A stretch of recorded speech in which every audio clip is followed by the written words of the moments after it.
ఆర్యన్, నువ్వు Setu segment samples తెచ్చావు కదా?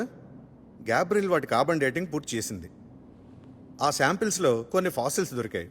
అవి సుమారు 18,000 ఏళ్ల క్రితంవి, 18,000 ఇయర్స్. దీన్ని బట్టి చూస్తే రామసేతు 7,000 ఏళ్ల కంటే చాలా పురాతనమైంది.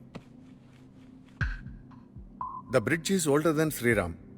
ఈ సాక్ష్యాలు సరైనవే, కానీ అవి మన వాదన నిరూపించుకోవడానికి సరిపోవు. We need more proof. Ramasetu వంతెనలో ఎంతో ప్రధానమైన ఆ రాళ్లను కూడా మనం పరీక్షించాల్సి ఉంటుంది. కానీ మనం ఆల్రెడీ సెడిమెంట్స్ని స్టడీ చేశాక రాళ్లను వెతకాల్సిన అవసరం ఏముంది? ఏజ్ ఎలాగూ సేమే ఉంటుందిగా.